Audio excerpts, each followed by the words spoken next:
Let this one sink in for just a moment.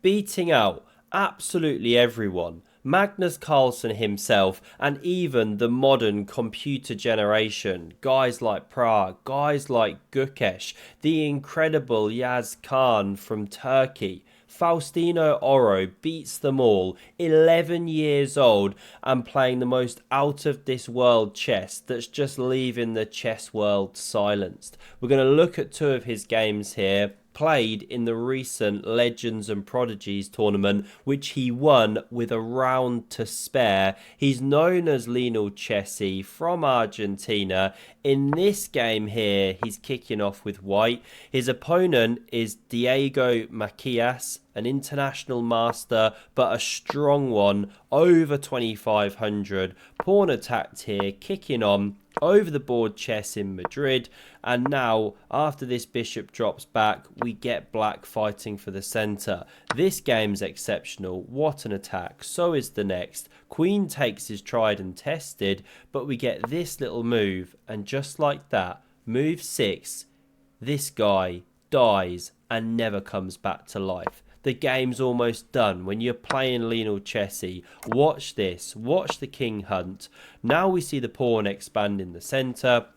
Please excuse the voice, haven't been feeling that well. Kids went back to school, right, bringing all the germs home. Now if takes, you could have gone for the isolated queen's pawn, get the bits out quickly, but this is the game. Queens stayed on the board. We want to attack, and I really hate the way Diego plays this, because after rook d1, that queen just belongs on this square. It's all over the place in this game. Now we see it go here, and you could immediately go c4, but we see instead bishop c2, staring at the king, and Diego gets really scared of these kind of Greek gift sacrifices, but actually you're well advised to go a4, or a5 rather. Stop b4, and if you try it, well actually you're not dead, because there's this, king goes, and then you can calmly step back, cover the mate, hit the queen, she goes, and black's actually doing well. This one can rotate round. So this, bang, played in the game is actually a big waste of time, and you can punish it with this. Missed by Faustino, but the idea is, where's the bishop going? There's no backup. So if you go here, c4, you're going to lose it once the knight moves. And if you go here, well then there's bang, well, sorry, this first, kick the defender, then bang, then you take the bishop. So this was actually a winning move, missed in the game, but regardless, a huge position for white ensues. We get the same themes now. What a pawn construction, what a bishop pair, look at those lasers, look at this dead one over here, excuse me. Now surely you have to be playing pawn b6 to try and get this one out. e5 is a bit impossible, but otherwise would be desirable somehow. But this very stinky move is played, allowing pawn b5 and every single piece. Now on the Etienne back row, on the queen side here, you'd almost think he's setting up for the next game. The knight develops. Now these aren't necessarily the most precise moves, but they're good enough, and I absolutely love this. King f8 looking kind of weird. I think geared up against some of this invasion stuff in certain lines, not entirely clear to me. Plus no takes with check. But now there's a really great move. Rips open the black camp here. Can you guess it? It's the advance of the c-pawn, and it's a sacrifice. But the idea is you're opening lines towards the king. You can even hop with the knight here, keep exchanging pieces. There's just so many problems down these diagonals, and with this bishop, which then keeps the rook locked out. Now this was played, not the most precise, but still good. Queen d6. This one just pogo sticking all over the place horrendously. Queen d3 goes for an invasion. This knight spins round. Knight e5 now. Bishop d7 finally, but we see now a great attacking idea. You could start with a4, but Faustino goes rook d1, given the question mark, let's ignore, bishop e8, and here comes a deadly pawn push. Not just supporting this, but preparing some absolute nasties down this diagonal. No clue where this queen is headed. Now knight g4 initiates some piece exchanges that are defending the king, and after this one, like said, she's all over the place. We get bishop e5, queen b6, and this is absolutely deadly. Check. And how do you defend properly? If you try and come back with the knight, well, now there's just no protection here. You're not just winning a piece and a pawn, well, a pawn rather, but you're also breaking open the king. So we see king g8 instead, but now a brilliant move to shred that king to pieces. Can you guess it?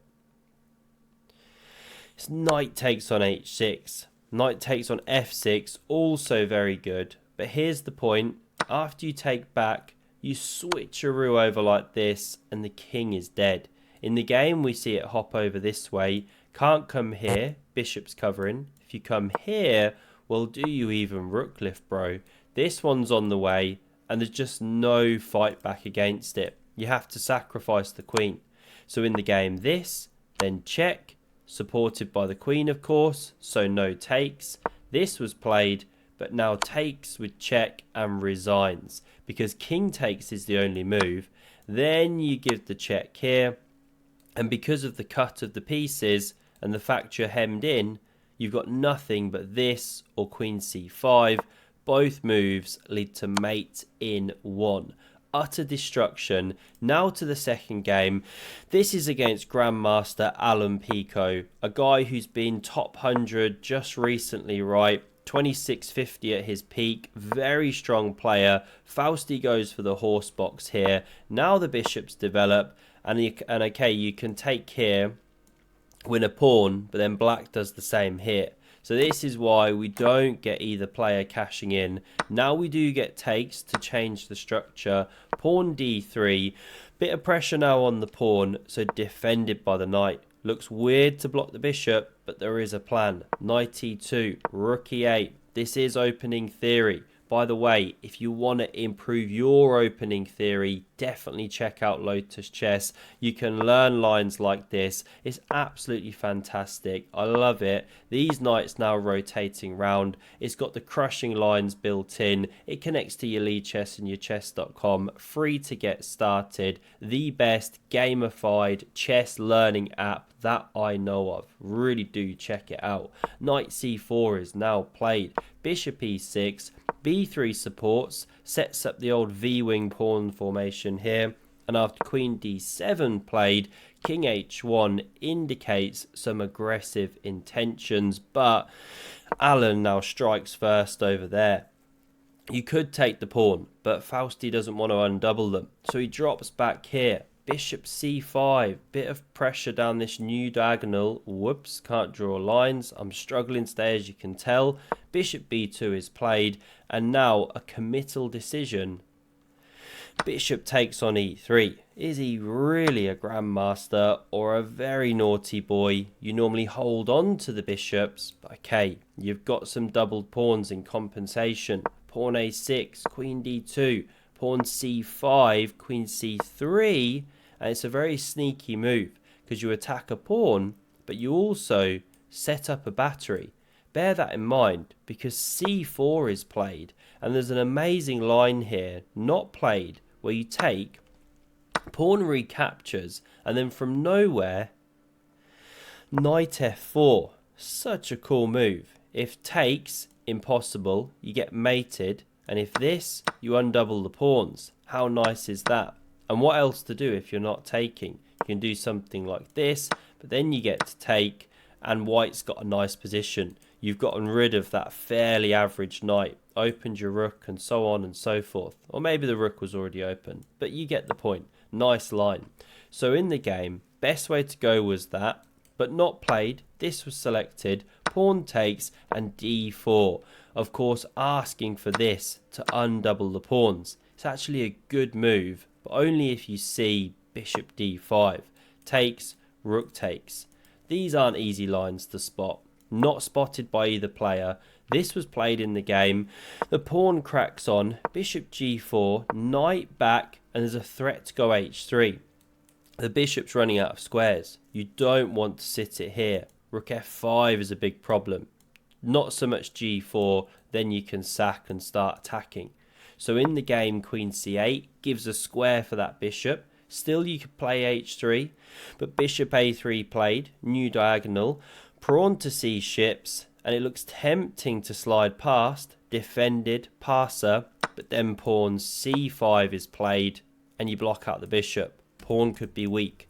So what do we see in the game? Rook a b1, and it's actually a blunder. Quite a bad one, but not an obvious one. Because you can play takes, not played. And the point is, this bishop now has a party on the light squares. You could even go queen h3 if the knight ever moves here, and the bishop's here. Pawn is pinned.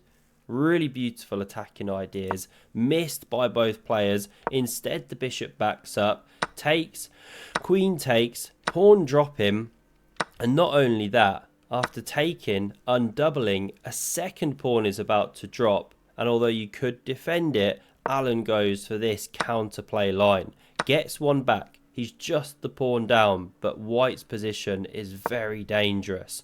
Two passed pawns here. Now we see the exchange of rooks offered, and you should go for it. Bring in the queen, try and hold this position. If check, there is knight f8 to stop you getting branked. But in the game, we see rook a2, and it's a massive blunder. Looks great. You hit the bishop. If it moves, then you take the pawn. Bishop and rook converging. Lovely jubbly. But there's an amazing counter shot, tactical. Faustino's on it. Can you find the move? It's rook b1 brilliancy. Because if queen takes, it's not check thanks to this knight. And then you checkmate that king. With the key point being, if knight takes, the bishop is alive and well. That is a mate.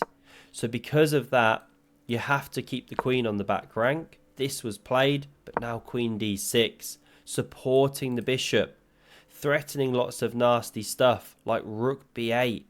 So in the game, rook c2. Now if you go rook b8, there's rook c8. So bishop c5, intercepting the rook here, threatening once more, and Alan just cracks. He really doesn't have anything. Knight f8 is best here, but h5 tried, giving the king some Lufthansa. Rook b8, bishop blocks, but the simple queen c7, and you're crashing through. You can't hold on to the minor piece. Queen takes desperate, takes with check, king h7, queen f5, and you can't take the bishop, or queen takes is check and mate. Therefore, we see this move, desperately holding on to the pawn, but bishop e7 ended the game because you now threaten queen g5 check, king goes, and then you land the mate. And if you try queen g4, covering everything, you just hung a rook. Whoopsie, it's a O carbonara. And if you try f6, well, we know how stinky that is. Can you find the finish here? It's bishop takes, pawn takes, queen takes, and what's so nice is you now threaten mate with the rook because the knight is pinned. The king can't move, it's in jail. Really lovely finish. There's really just nothing. You can try something like this, but then what's the finish? I forgot. You could take, or this seems to be faster. Queen c2, pawn d6, fine. And you got double problems with the passed pawn. Resigns in this position. Incredible from an 11-year-old. And in case you missed the time, he absolutely destroyed Hikaru Nakamura. Have a look at the incredible video on screen. Thanks very much for watching, and I hope to see you soon. Cheers.